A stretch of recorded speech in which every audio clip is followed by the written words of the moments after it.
I had a chance to film the 1122 King Road address using a drone and 360-degree cameras, and it was interesting to see it again during the time of year when there aren't as many leaves on the trees. I think my drone footage might be one of the last shots of the house when it was still up and in clear daylight. So today's video is going to be about the house and where everything's located in there, because there's a lot of people out there that still aren't really spatially aware of the house and have a hard time visualizing what's going on.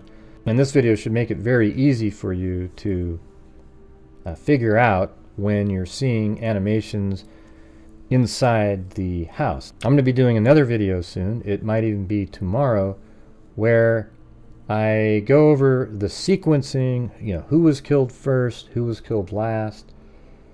Maybe one of them was a target, I don't really know. Could be the house was targeted, could be that an individual was targeted, and one thing led to another. If the house was targeted, maybe you had a first victim already planned out, like you go upstairs first and then downstairs because that's kind of on the way out again. And we'll be doing that tomorrow. But today is just going to show you the layout in a more easy way to understand using a 3D model, 360-degree videos, and I think that should make it very easy for you. And a 3D video, and that should make it very easy for you to understand the layout and know exactly where everyone was. So as you can see on the screen right now, this is the drone flying above the house, and here's the deck right here, and there's the patio. And here's my 3D model. I unhid the deck and the patio down here for the sake of this video here, but you can see that right here is about where that drone footage is shot from. Maybe a slightly different angle, about like that. And let's take a look at the layout. All right, so if we look at this right here, this is where Bethany Funk's bedroom was. This is the front of the house. And if we look at the 360-degree video that I made, if we just move around and come around the corner here, this right here is Bethany Funk's bedroom. That's the front door to the house. That is the window to a room, but it seemed to be used as storage. There were golf clubs and random items in there. And then up here is Xana Kernodle's bedroom, and this right here is the living room window. Right in this corner here is a television set, and then there's a couch against the wall of the living room in the corner there, and we'll see that right here. So let's take a look at that on the 3D model. Here is Bethany Funk's room. That's the front door. That's the storage unit right there, and if you go up in the air, you can see these stairs that come up. So if you look right there, if you open the front door, there's stairs that go straight up. Inside there, if you go through and past the stairs and take a left, it leads down to Bethany Funk's bedroom there. There's just a door you can see right there that you enter the room. So when Officer Payne arrived at the scene, he went in through the front door and then went up the stairs there. So if you look at those stairs, they go up and they just lead right up here into the living room.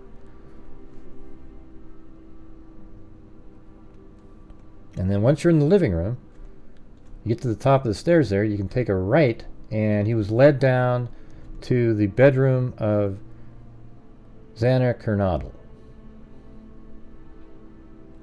And inside that bedroom was Ethan Chapin and Xana Kernodle. And I just have these models laying here. I might change them. I'm going to go through sequencing, and based on what people have said and the probable cause document, and perhaps who was the target in a video I'll probably put out tomorrow. There is Xana Kernodle's room and Ethan Chapin in the room as well. Then he came out, this is Officer Payne, and then he walked right through this opening here, and there's this little step down. You can barely see it, but it's right there. It steps down, and right through there you can see where Dylan Mortensen's room. Her door was probably open about like that when she saw Koberger coming. But there's the steps right there. And Officer Payne went up the stairs here, and then he came to the top of the stairs, and then he went into Kaylee Goncalves' room, which is right there.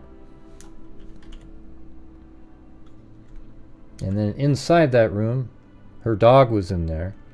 Apparently that was on a body camera footage that he saw later.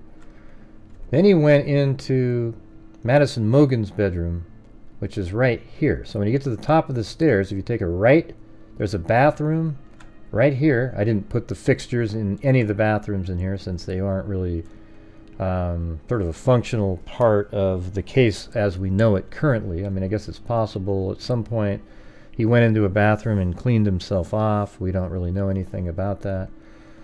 But here's a bathroom door. And this is the door that goes into Madison Mogen's room. And remember, this is where she was found, I believe, face down with the K-bar knife sheath next to her right side and underneath a quilt here. And then I think that means that Kaylee was next to the wall on the opposite side of her there. Then there's a window out here that goes out and looks out over the deck. And if we're going to go back to that drone footage, that would be right through the trees here. You can't really see it. And let's go back to the beginning of the 360-degree footage. And right there is the window that goes into Madison Mogen's bedroom. And then here's this deck here. I guess you could get to the deck if you climbed through Madison Mogen's window, or you went through Kaylee Goncalves' room as well.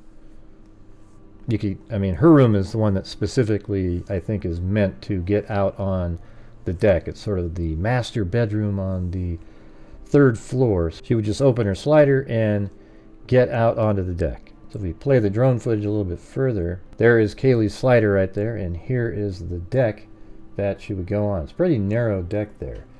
There's people out there that speculate that he used a grappling hook and flinged himself up on the deck, but that really doesn't make much sense to me.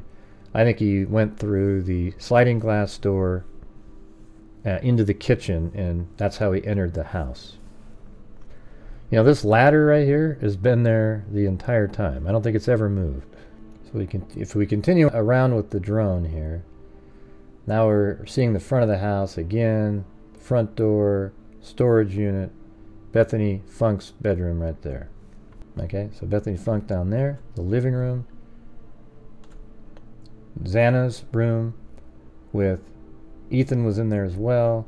This is from, so look at it like this. It goes upstairs. This is Kaylee Goncalves' room, and Madison Mogen's room is right there. And then down here, if you were, after the murders, let's say you came from Xana's bedroom right there, you would enter the hallway and take a right, and from, in my camera here, you can see the sliding glass door right through there. So he would come around, go down the hallway into the kitchen, and then out the sliding glass door, which is right there. So if you can see, in the way my model is, it might be off by inches here and there, but you can see into the living room.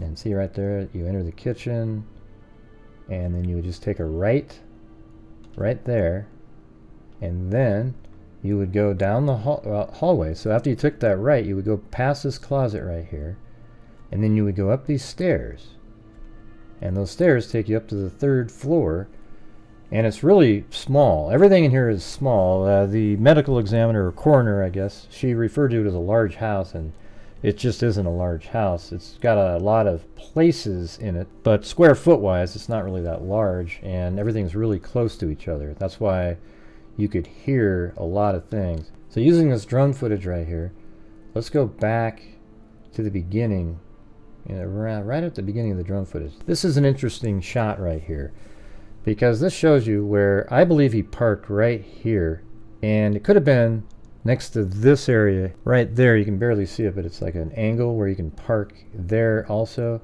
But right here, you get a straight shot look into Madison's room.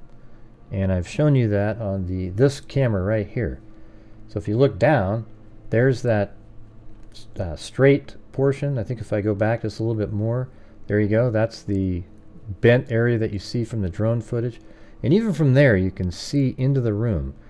And then, after the killings happen, you would just run up this bank here, get into your car, or before getting into the car, do some blood spatter mitigation. We don't know exactly what happened. And he would get into his car, and he sped away at a high rate of speed at 420. And if you missed this video the last time I put it out there, we actually, me and my son went up here and walked along Walenta Drive, and we're able to see the entire time when you're walking on it, you can see the 1122 King Road address back there. And there's some spots where you get a really clear shot of it. And there it is back there. So he might have driven by to check out his handiwork when he went back there at 9 in the morning. So let's take a look at the model one last time here. This is where the killer would park, right around in this area. Right here. And then enter the home right through the sliding glass door there. Then in the kitchen you go down this little hallway that you can see right here. You go by the linen closet there, or pantry. And then this is Dylan Mortenson's bedroom right there. And she has a window right there. See how the door's open in her bedroom? So if I flip back around this direction, there is her door. And then right there are the stairs that go up. So after the killer came in, Brian Koberger, in my opinion, came in, went up the stairs, makes his way to the 3rd floor. He then likely went into Madison Mogen's bedroom. And in there, Madison and Kaylee, who were both intoxicated, were in that room. Then after that, he exited that room, then went back down the stairs. And then if you look right here, the stairs come down right there, and he went into the living room area and then took a left down this hallway, and he attacked Xana and Ethan in this bedroom. And then after that, apparently he left through this area and then exited out the sliding glass door, making his way back up the hill and into a vehicle that was parked over here, which I have represented in the the drone footage. So if you look at that again, there's the patio, the deck, and a car would have been parked here. Up the hill, get in the car, and then drove away at a high rate of speed.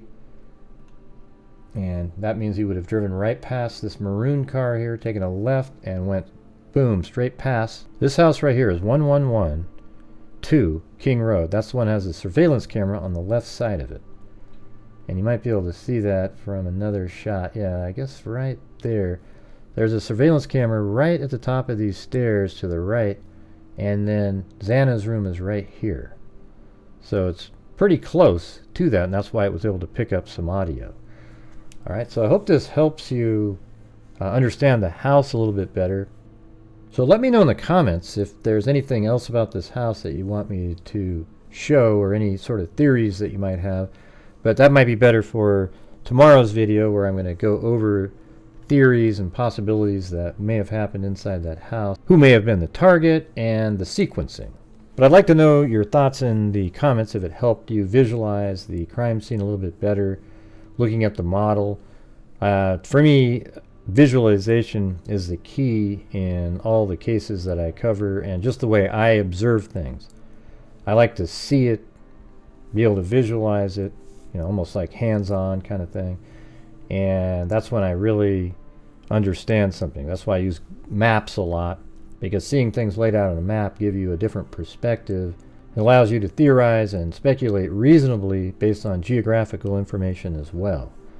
So once you have it all in your head, you're able to make more rational observations instead of just coming up with crazy conspiracy theory after conspiracy theory, because you can't really think through things. This is a kind of a cool shot right here, because that's exactly where the White Elantra would be driving by, and then out and about and around.